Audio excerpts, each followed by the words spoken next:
कई कहानियाँ ऐसी होती हैं जो दिल को छू जाती हैं। हर किसी की ज़िंदगी में एक मोड़ आता है जहाँ से आगे बढ़ने के लिए हिम्मत चाहिए होती है।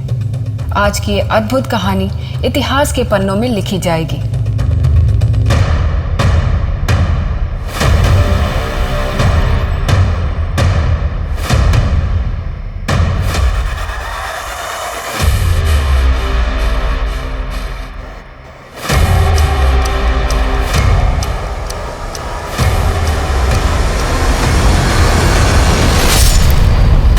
जहाँ विश्वास होता है वहीं विश्वासघात होता है।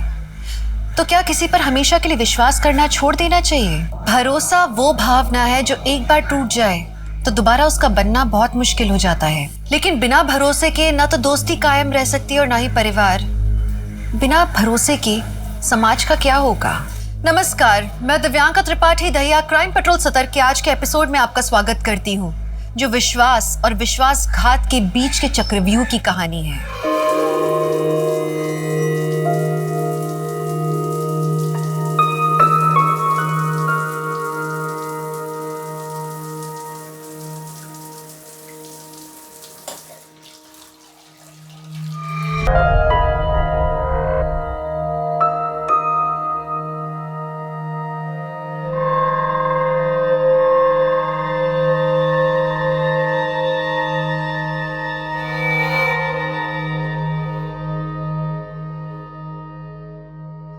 नहीं मनीष, आज ना मैं बहुत थक गई हूँ। आज नहीं।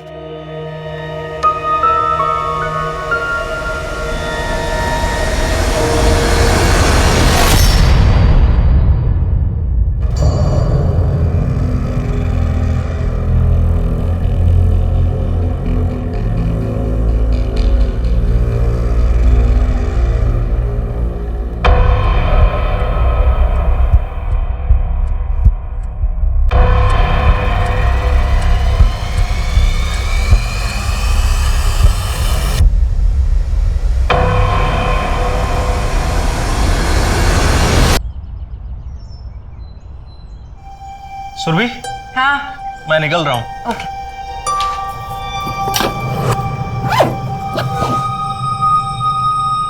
मम्मी, हाँ, मेरा टिफिन। हो गया।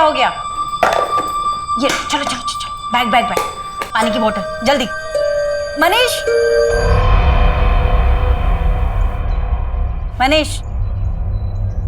मोहित के स्कूल पहुंचना है, पेरेंट्स मीटिंग है 11 बजे, भूलना मत। याद है मुझे।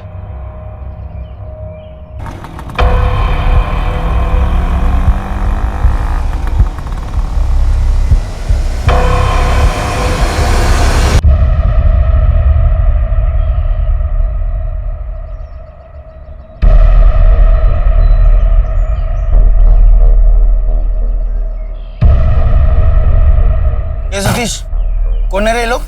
पहले कभी देखा नहीं? हाँ, एक हफ्ते से ही देख रहा हूँ। थोड़े अजीब है, किसी से बात भी नहीं करते हैं। बस घर और गाड़ी यही चलता रहता है इनका।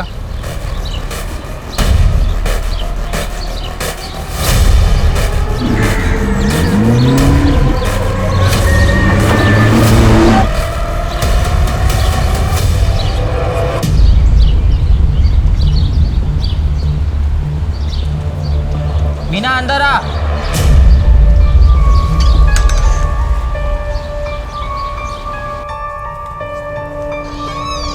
पापा मत मारो ना प्लीज। पापा बहुत दुख रहा है, प्लीज मत मारो। पापा मत मारो। डर लग रहा है रूही दीदी, पकड़े गए तो? कुछ नहीं होगा रवि, पिछली बार कुछ हुआ था क्या? रूही, देखो प्लीज ऐसा मत करो। रूही कहाँ हो तुम? अभी नहीं रवि, टाइम नहीं है, हम बाद में आएंगे। पर रूही दीदी, पिछली बार की वजह से ही हमें ये करना होगा। जो होगा देख लेंगे। अरे रूही बेटा, इतनी सी बात के लिए थोड़ी रोते हैं, हाँ? और इन मोहल्ले के बच्चों की बातों को क्या दिल पे लगाना है? पर अम्मी सही तो कह रहे, मेरे रंग की वजह से हमारा निकाह नहीं होगा। खूबसूरती रंग से नहीं, अपने कर्मों से होती है, समझी? और जब तू पढ़ लिख कर बड़ी सी अफसर बन जाएगी ना, तब तेरे लिए भी लड़कों की लाइन लग जाएगी, देख लेना। अब बेटा तू अंदर जा, अपनी पढ़ाई खत्म कर। हाँ हाँ हाँ। क्या होगा इसको? नहीं जी कुछ नहीं, आप हाथ मुंह धो लीजिए, मैं आपके लिए चाय बनाती हूँ। सर व्हाइट बीटा वैन 1 घंटे पहले पाषाण में दिखी थी, इसके बाद से ट्रेस नहीं हुई। नाकेबंदी करवा दो, तभी चेक पोस्ट को अलर्ट करो और इस तरह की जो भी गाड़ी दिखाई दे उसकी तलाशी अच्छे से करो। सर एटीएस को इन्फॉर्म करें? नहीं अभी नहीं, लीड हमारी है, पहले हम कंफर्म करेंगे, उठाएंगे, फिर एटीएस को इन्फॉर्म करेंगे। ये सुरभि कहाँ है? वारंट मिला? सर सर्च वारंट निकलवा लिया है, घर के ओनर से भी बात हो गई, वो हमें वहीं मिलेगा। गुड सुरभि, तुम एक काम करो, धनीपुर मर्डर केस की चार्जशीट तैयार करो। गायकवाड़ तुम प्रताप के साथ जाओ और उन दोनों अज्ञात लोगों के घर में रेड मारो, देखो क्या मिलता है। जी सर।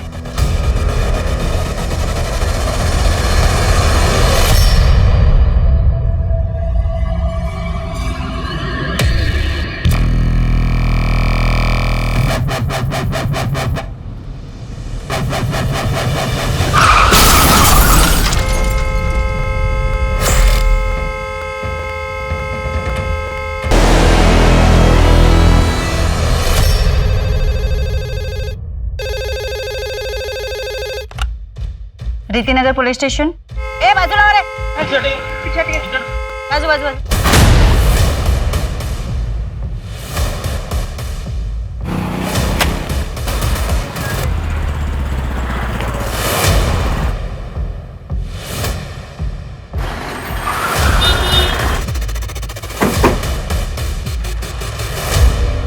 सर एक्सीडेंट हुआ है, दोनों की डेथ हो चुकी है, हिट एंड रन का केस लग रहा है और ये टायर के बड़े बड़े निशान। सर ये तो किसी ट्रक या टेम्पो को टायर के निशान लग रहा है। पूरा एरिया अच्छे से चेक करो, देखो आसपास या रोड के एग्जिट एंट्री पर कोई सीसीटीवी है क्या? ठीक है सर। तिगड़े का ही मेला लगा? नहीं, घर एकदम साफ, ऐसा लग रहा है कि हमसे पहले उनको टिप्स मिल गई थी।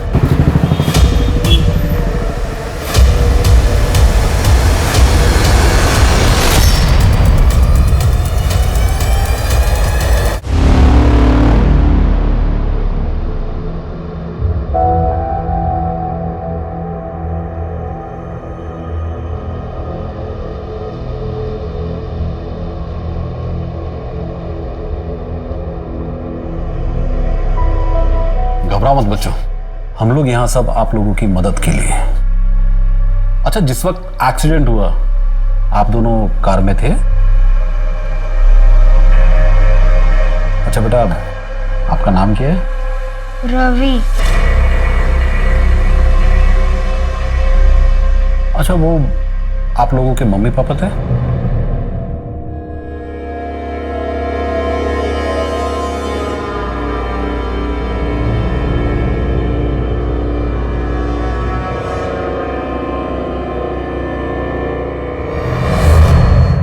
बच्चे इस वक्त बहुत डरे हुए हैं, फिलहाल इन्हें चिल्ड्रन होम भिजवा दो और एक काउंसलर से सेशन सेटअप करो। जी सर। सर आरटीओ से कार के ऑनर की डिटेल्स भी मंगवाई। ठीक है, पता करो फैमिली में और कौन कौन है। बेटा आप लोग यहाँ पर बिल्कुल सेफ हैं। रश्मि जी हैं, अगर कुछ भी बात करनी है तो खुलकर बात कर सकते हैं। हेलो बच्चों, क्या नाम है आपका? बेटा अगर आप लोग बात नहीं करेंगे तो कैसे चलेगा? घर नहीं जाना है? अजीब बच्चे, बात ही नहीं करते। थोड़ा टाइम लगेगा।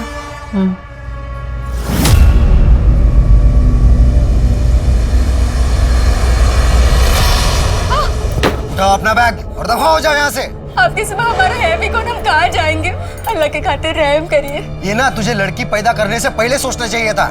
अब उठाओ अपना बैग और निकल जाओ यहाँ से, और दोबारा ना अपनी शक्ल मत दिखाना मुझे।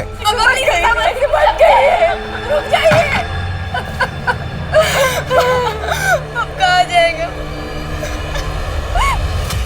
सर एक्सीडेंट वाली कार में जो मोबाइल मिला था, टेक्निकल टीम को थोड़ा और टाइम चाहिए उसे ओपन करने के लिए। आरटीओ से कार ओनर की डिटेल्स मंगवा ली। ठीक है, तुम उसके घर जाओ और उसके रिश्तेदारों के बारे में पता लगाओ। सर कंट्रोल रूम से इन्फॉर्मेशन आई है, हिंजेवाड़ी में एक व्हाइट बीटा वैन लावारिस खड़ी है। एक राहगीर ने कार के अंदर झांक कर देखा तो उसे कुछ सस्पिशियस दिखा। ठीक है चलो। सर मैं भी चलूं? नहीं, तुम एक्सीडेंट वाले विक्टिम के रिश्तेदारों में पता लगाओ। गार्ड पड़ो हमारे साथ आएगा।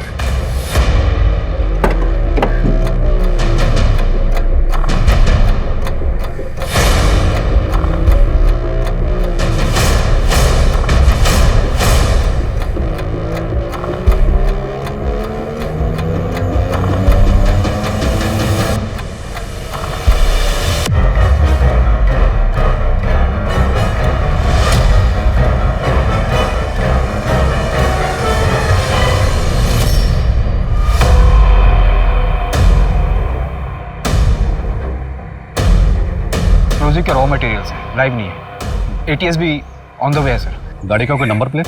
फेक है सर। बॉम्ब स्क्वाड वाले अपना काम कर ले, उसके बाद फॉरेंसिक टीम फिंगरप्रिंट्स और डीएनए के सैंपल कलेक्ट करेगी। इतना एक्सप्लोजिव कोई यहाँ क्यों छोड़ेगा? शायद खौफ पैदा करने के लिए। नहीं नहीं, खौफ पैदा करने के लिए कोई इतना एक्सप्लोजिव साथ लेकर नहीं चलेगा। तो फिर आप कहना चाहते हैं कि कुछ बड़ा प्लान था? हाँ नहीं, शायद अभी भी है।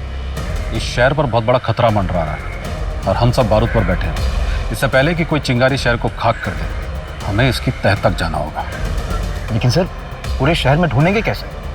इस गाड़ी का फर्स्ट पॉइंट हमें लक्ष्मण ने बताया था। लास्ट पॉइंट ये है, हमें पता लगाना कि दोनों पॉइंट के बीच में गाड़ी कहाँ कहाँ गई थी। एक काम करो, इस शहर के सारे सीसीटीवी खंगाल डालो। जी सर।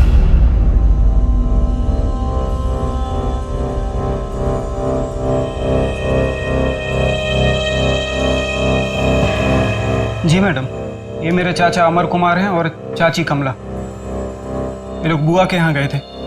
उनकी तबीयत खराब थी तो उन्हें देखने गए थे, लेकिन रात को नहीं लौटे तो हम लोगों ने सोचा शायद वहीं रुक गए होंगे। मगर ये कैसे हो गया मैडम? हिट एंड रन का केस लग रहा है। आप फिलहाल पेपर वर्क पूरा करके बच्चों की कस्टडी ले लीजिए। कौन से बच्चे? आपके चाचा चाची के बच्चे। वही का? वो तो अपनी नानी के घर है। कौन है? मैं इनको नहीं जानता मैडम, मैंने इन्हें पहली बार देखा। पता नहीं कौन है।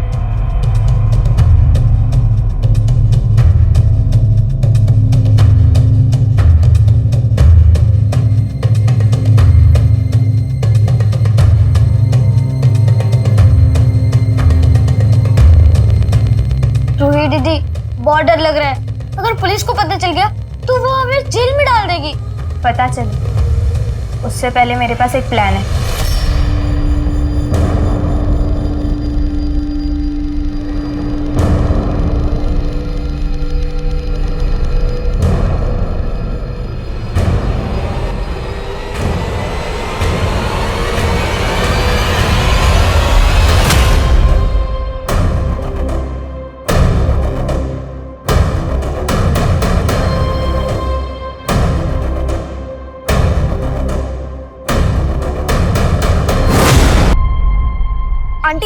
आंटी आंटी, वो मुझे ना अक्सरवाड़ी जाना है, तो कैसे जाते हैं? हाँ, यहाँ आगे एक बस स्टॉप है, वहाँ से कोंडवा की बस ले लेना, वहाँ से नजदीक है अक्सरवाड़ी।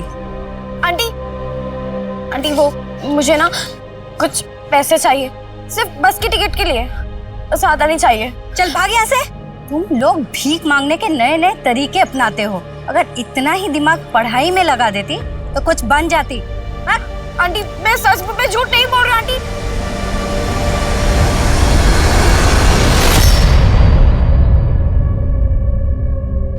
बाबा, हमारा घर तो इधर है, हम घूमने जा रहे हैं। नहीं बेटा, हम घूमने नहीं जा रहे, हम तुम्हें कुछ दिनों के लिए तुम्हारी नानी के घर पे छोड़ने जा रहे हैं। लेकिन क्यों? ना, बहुत जल्दी हम खुद आएंगे तुम्हें लेने के लिए।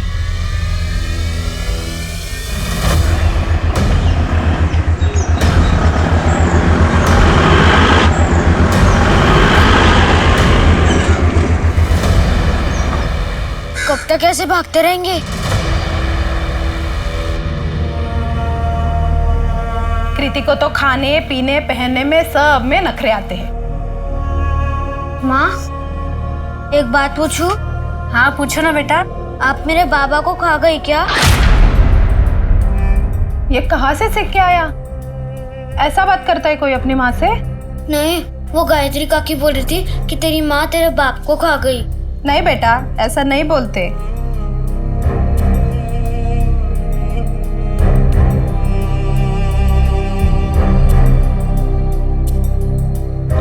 इसके पापा की जमीन बिक जाएगी तो मैं और मेरा बेटा ये गांव छोड़ के चले जाएंगे।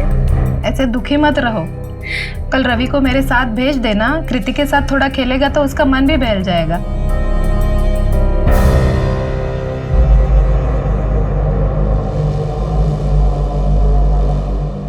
भैया, कुछ पैसे दो ना, बहुत दिन से खाना नहीं खाया। कितने दिन से खाना नहीं खाया? 2 दिन से।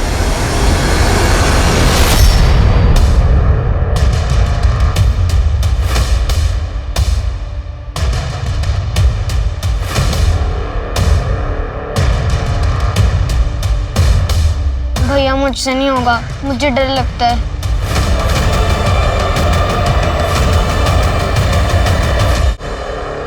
इंटरस्टेट अलर्ट, इसकी क्या जरूरत है? सुरभि वो अनाथ बच्चे इत्तेफाक से एक्सीडेंट स्पॉट पे आ गए।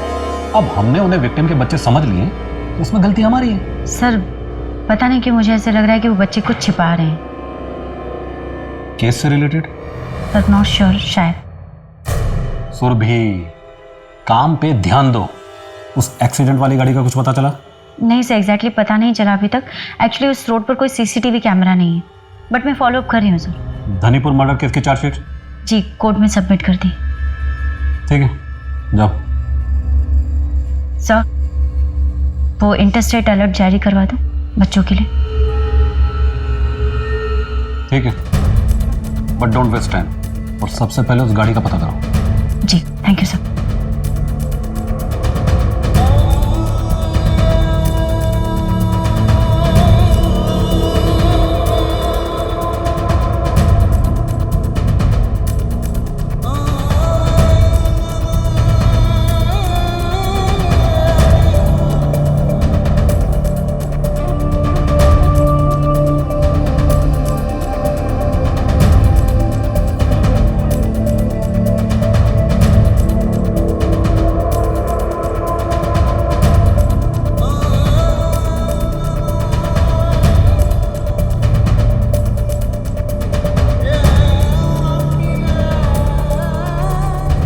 भैया भूख लगी है, वड़ा पाव मिलेगा क्या? दो ना। क्या ठूस ठूस के खा रही है? पैसे निकाल सुबह से, कितना कमा है? जल्दी। ये क्या सुबह से सिर्फ चिल्लर कमा है? पैसे निकाल पैसे। नहीं है। चल चल तुझे बताता हूँ मैं।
पापा प्लीज मत मारो, मैंने कुछ नहीं किया।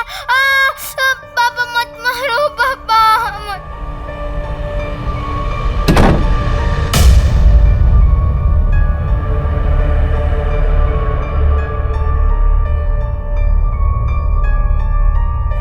लो खाना खाओ फटाफट।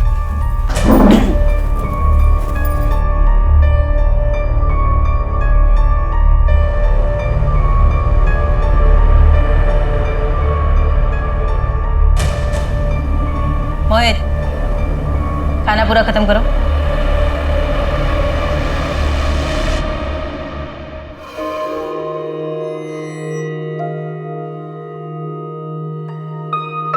कुछ पता चला उन बच्चियों का?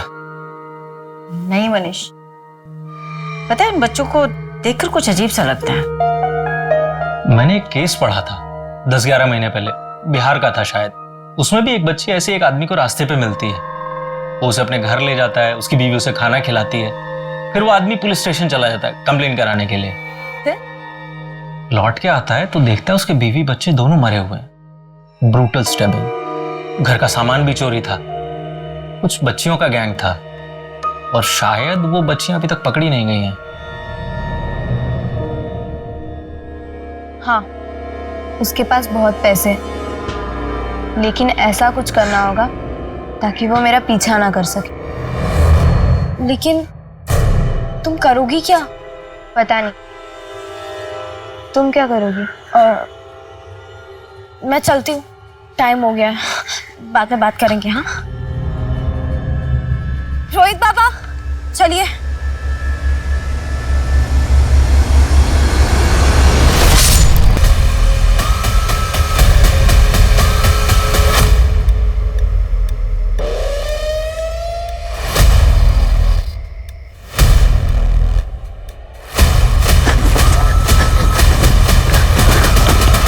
काम हो गया? हाँ चल।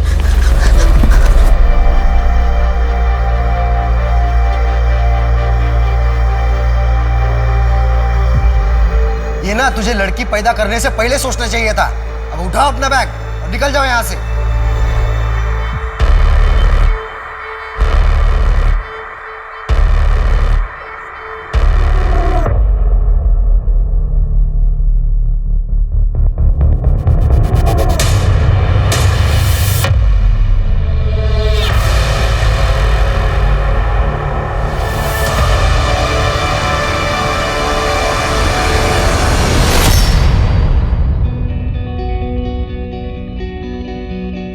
हाँ जूही बेटा, हो गया घूमना फिरना?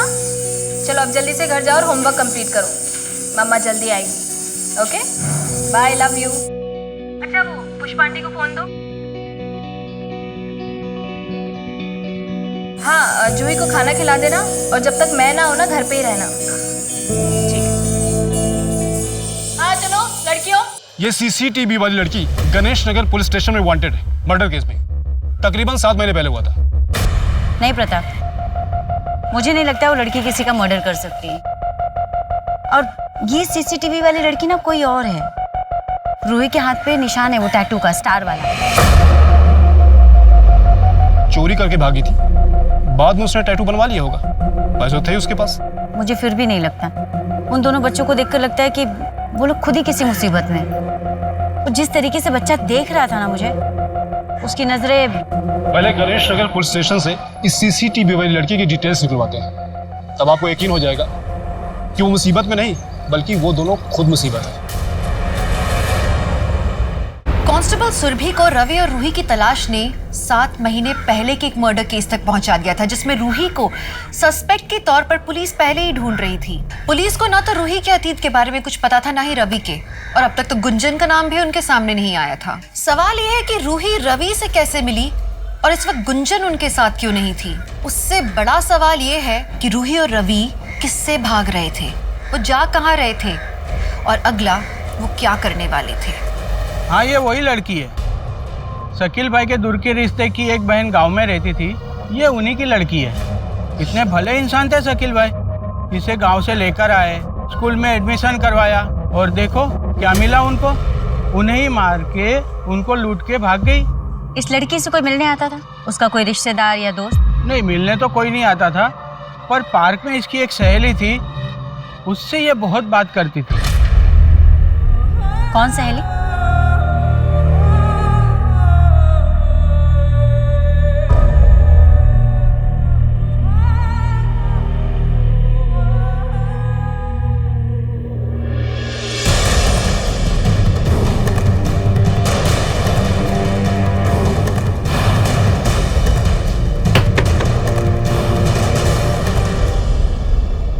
जी अब पुलिस के चक्करों में कौन पड़े मैडम। ना तो उसने हमें कोई नुकसान पहुंचाया था और ना कोई चोरी की थी। अब भाग गई तो भाग गई। उसका घर कहाँ है? अब हमें क्या पता, हमें तो एक प्लेसमेंट एजेंसी से मिली थी। पर वो आपके घर में काम करती थी? क्या क्या काम करती थी? सिर्फ साफ सफाई और मेरे बेटे रोहित की देखभाल। गुंजन नाबालिग थी। हाँ मैम, पर मैं उसका अपनी बेटी की तरह ख्याल रखती थी। कपड़ा, खाना पीना सब देती थी।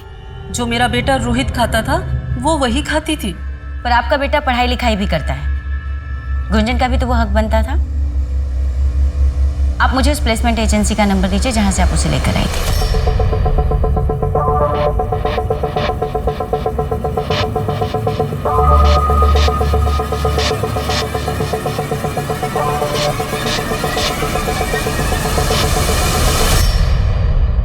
सर वो वाइट बीटा वैन जिसमें हमें एक्सप्लोजिव मिला था, उसके मूवमेंट को ट्रैक किया। वो ऑलमोस्ट पूरे शहर में घूमी।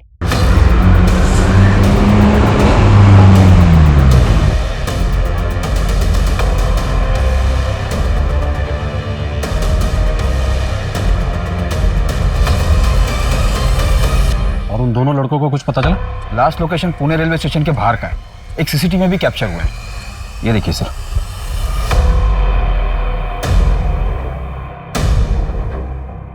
पूरे चांसेस है ये लोग शहर से बाहर निकल गए हैं, लेकिन गाड़ी छोड़कर क्यों गए? एक काम करो गायकवाड़, ये इंटर स्टेट अलर्ट जारी करवा दो और ये फोटो महाराष्ट्र के सभी पुलिस स्टेशन में भिजवा दें। जी सर।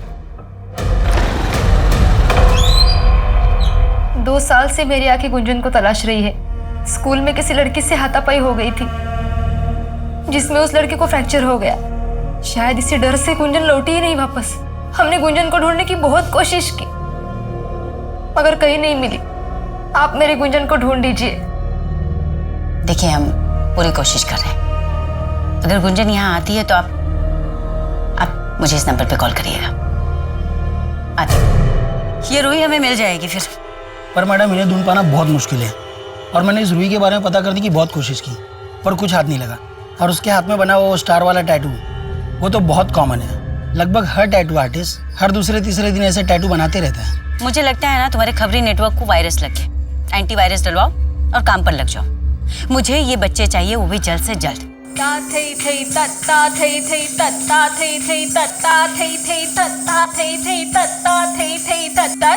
दिगदा दिग दिग थई, दिगदा दिग दिग थई, दिगदा दिग दिग थई, दिगदा दिग दिगता। ऐसे नहीं सुनीता। हमारे यहाँ बॉलीवुड और क्लासिकल दोनों सिखाए जाते हैं और अगर किसी स्टूडेंट को ज़रूरत हो तो ऊपर हमारे यहाँ रहने की सुविधा भी है। साल में 2 बार हमारे यहाँ शोज होते हैं जिसमें स्टूडेंट्स को पे भी किया जाता है। फीस कितनी लेंगे? 3000 रुपीज़ पर मंथ और अगर लॉजिंग भी चाहिए तो 1000 रुपये एक्स्ट्रा। ठीक है, तो आप जब तक ये फॉर्म भर दीजिए तब तक मैं आपकी बेटी का टेस्ट ले लेती हूँ। चलो बेटा।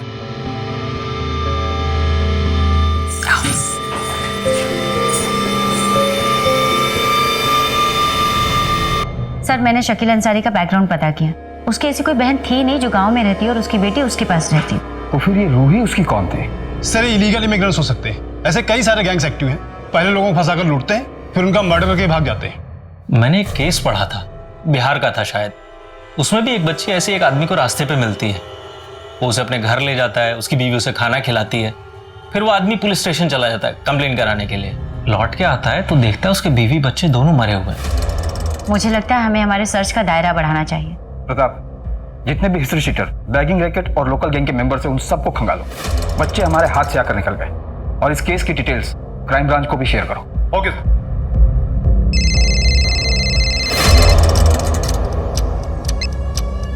हेलो,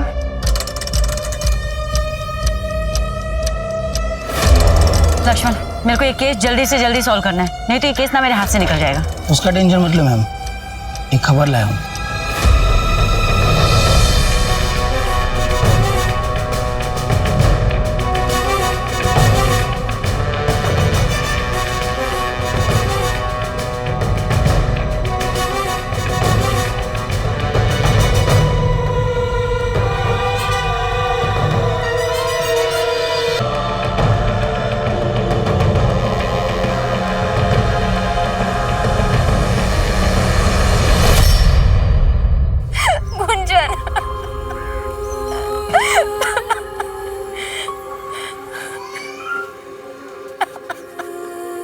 मैडम, ये बॉडी लोकल पुलिस को मिली है।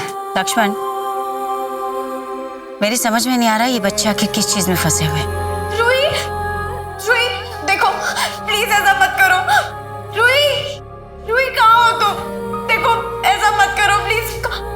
अभी नहीं रवि, टाइम नहीं है, हम बाद में आएंगे। माँ, शाम को मेरे लिए खीर बनाओगे ना? खीर खानी है? बना दूंगी, शाम को बना दूंगी। जब चाचे के यहाँ से खेल के आएगा ना तो खा लेना। और हाँ, थोड़ी सी कृति दीदी के लिए भी। ठीक है, उसको भी दे दूंगी। अब तो सीधा बिना चाचे के यहाँ जाना, इधर उधर खेलने मत लगना। ठीक है, जा मेरे बच्चे, जा। बाय।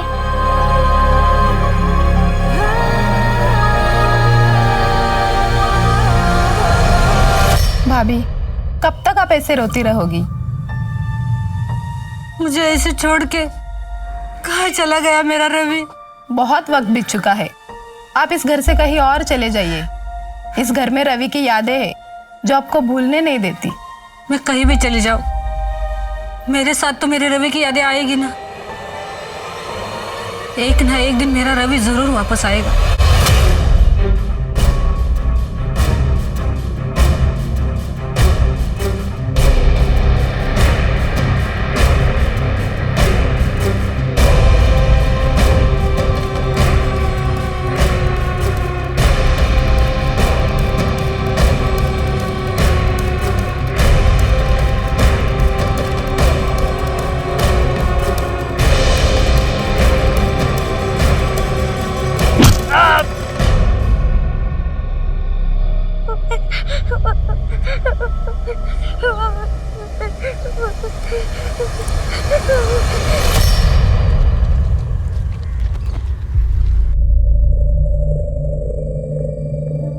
क्या हुआ? मैं नहीं कर सकता। नहीं रवि, अब हम पीछे नहीं हट सकते। चल, बुखार है तुझे? रुक या।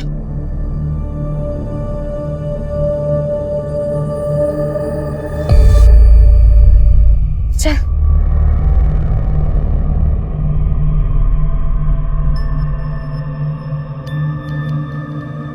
तुम्हारे पेरेंट्स कहाँ हैं? उनकी डेथ हो गई है। ये मेरा छोटा भाई है। आप दवाई दे दीजिए, मैं पैसे दे दूंगी। ठीक है, इसके कुछ ब्लड टेस्ट करवाने होंगे, उसके बाद ही मैं कुछ दवाई दे पाऊंगी। तुम लोग यहाँ पे बैठो, मैं नर्स को बुलाती हूँ।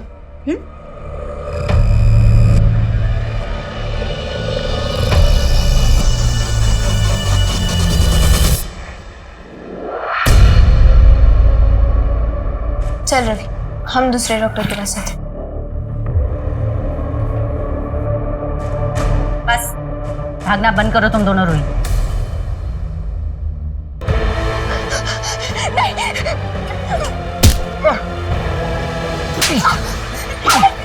सड़क पर भटक रही थी, लुच्चे लफंगे नोच खाते तुझको, भीख मांगती फिरती। मैंने तुमको तरस दिखाया, मैंने इज्जत दी तुमको, शादी बनाई, बेगम बनाया तुझे। अब अपने बेगम होने का फर्ज अदा कर चुपचाप।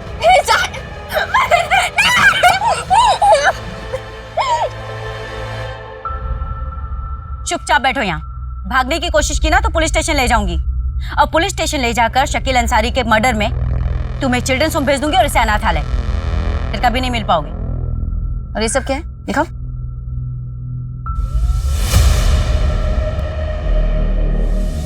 पेट्रोल। कहाँ आग लगाने की तैयारी हो रही है? देखो रोही, मैं तुम सबकी मदद कर सकती हूँ, भरोसा करो मुझ पर। किसमें फंसे हो तुम दोनों?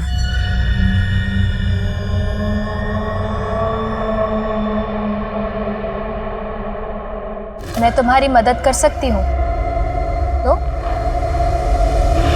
ले लो। नहीं चाहिए हमें किसी की मदद, हमें किसी पे भरोसा नहीं करना। रोही, जानती हो हमें गुंजन की लाश मिली, वो भी उसी के गांव से। क्या? अब मुझे बताओ, किस चीज में फंसे हो तुम सब? गुंजन तो अपने गांव में थी, हम उसी के लिए तो जा रहे थे। गुंजन से मिलने जा रहे थे, वो भी पेट्रोल लेकर। क्या मतलब है इसका?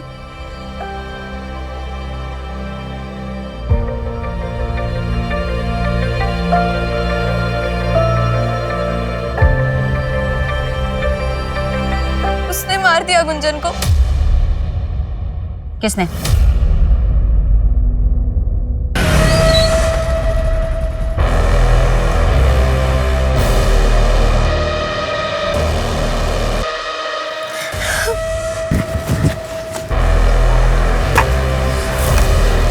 हेलो, मैंने गुंजन को अभी मोहल्ले के बाहर देखा है। क्या बोलती हो, इस बार मार डालूं उसे?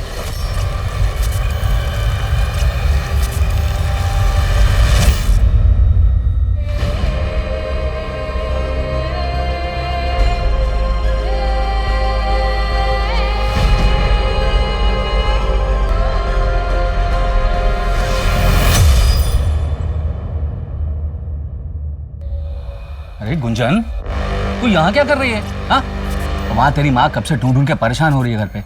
चल घर चल चल। नहीं चाचा जी, मुझे घर नहीं आना। पापा डांटेंगे और फिर से नानी के यहाँ छोड़ाएंगे। अच्छा चल, अपनी चाची के घर चल। जब तेरे पापा का गुस्सा ठंडा हो जाएगा तो तू अपने घर चली आना, ठीक है? चल चलो चलो चलो चलो, आ जाओ आ जाओ आ जाओ आ जाओ आ जाओ।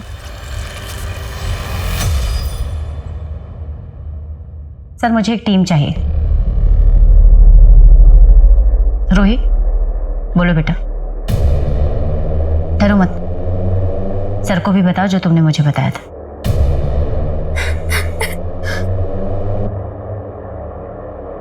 गुंजन को उसके चाचा ओमकार नहीं मारा होगा। उन्होंने ही उसे 1 साल पहले प्लेसमेंट एजेंसी में बेचा था।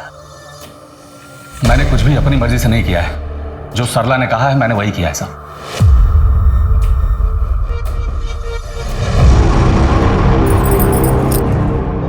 तुम गुंजन से कब छुटकारा दिलाओगे? वादा याद है ना अपना? बहुत जल्द, और फिर हम हमेशा साथ रहने लगेंगे। अच्छा बंसी, अब जाओ अभी यहाँ से। अरे छोड़ो बंसी भैया को, मैं बोल दूंगा कि मैं भाभी के हाथों की चाय पीने आया था। बंसी आ जाएगा, जाओ अब जाओ। मैं तुम्हारी मदद कर सकती हूँ। ले लो ले लो। तुम्हारी दुख तकलीफें सब कुछ दूर करके एक अच्छी जिंदगी दे सकती हूँ। मैं डांस सिखाती हूँ और तुम भी डांस सीख के बहुत सारा पैसा कमा सकते हो। एक अच्छी इज्जत की जिंदगी जी सकते हो। बोलो, चलोगे मेरे साथ?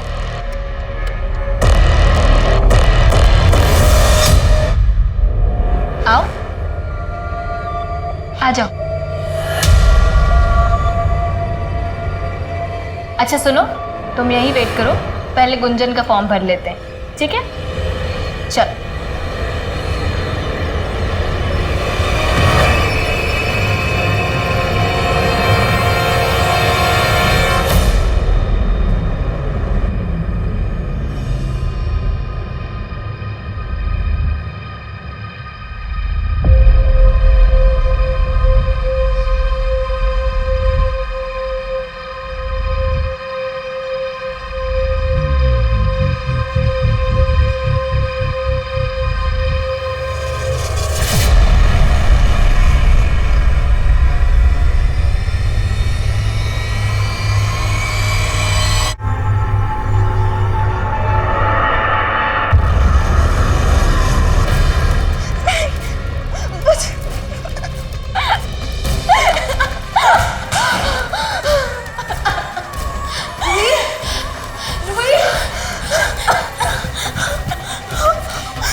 कुछ नहीं होगा रोहित।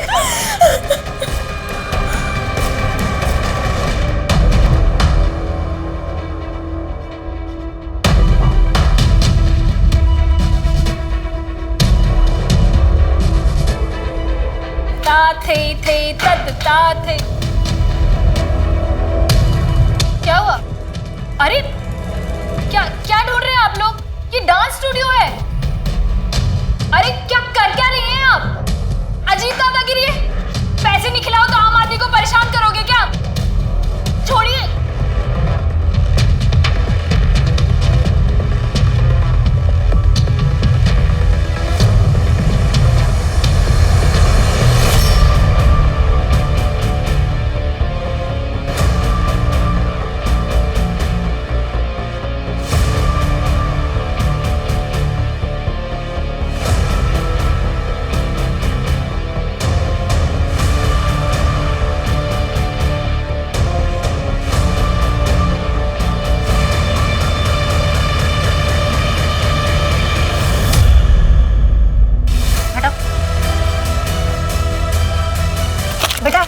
मारो।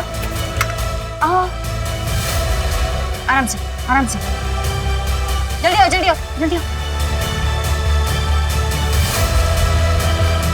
पुणे के अब तक के सबसे बड़े सेक्स रैकेट का भांडाफोड़ किया है पुलिस की कांस्टेबल सुरभि पाटिल ने। कांस्टेबल सुरभि ने एक डांस स्टूडियो में रेड करके कई नाबालिग बच्चों को रेस्क्यू किया है और इसकी सरगना रागिनी यादव को अरेस्ट कर लिया गया है।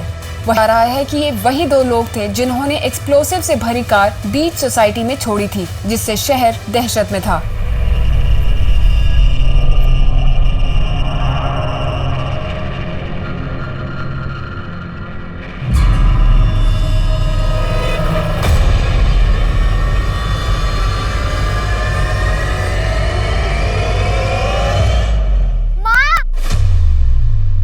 रवि, रवि मेरा बेटा कहाँ चला गया था? रवि कहाँ गया था? मैंने तुझे कितना ढूंढा। माँ वो चाचा और चाची ने छोटे से बच्चे के साथ ऐसा व्यवहार किया? क्यों किया? मैम वो जमीन चाहिए थी हमें, इसलिए। जमीन चाहिए थी? जेल में दे दूं तुझे जमीन।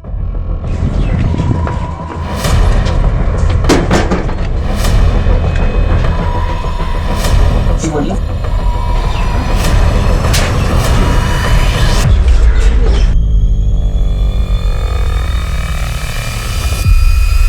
ये तुम ठीक नहीं कर रहे हो।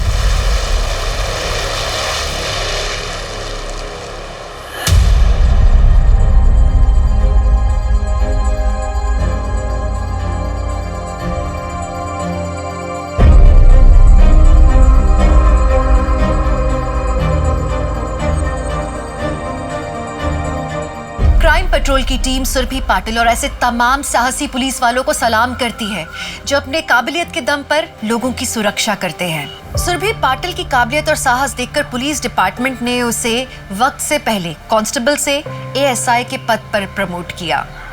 Congrats Surabhi Patil, now you are ASI. Thank you sir.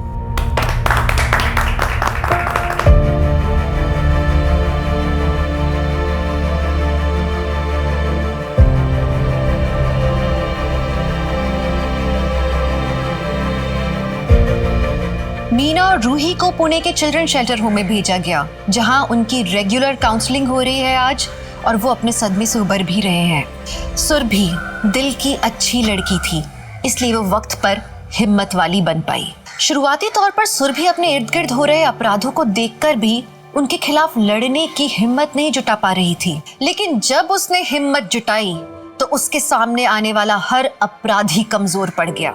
आगे चल के सुरभि ने ऐसे कई सेक्स रैकेट्स का भांडा फोड़ा और कई लड़कियों की जान बचाई। इसी के साथ मैं दिव्यांका त्रिपाठी दहिया लेती हूँ आपसे विदा। फिर मिलूंगी क्राइम पेट्रोल सतर्क विमेन अगेंस्ट क्राइम के नए एपिसोड के साथ। जय हिंद।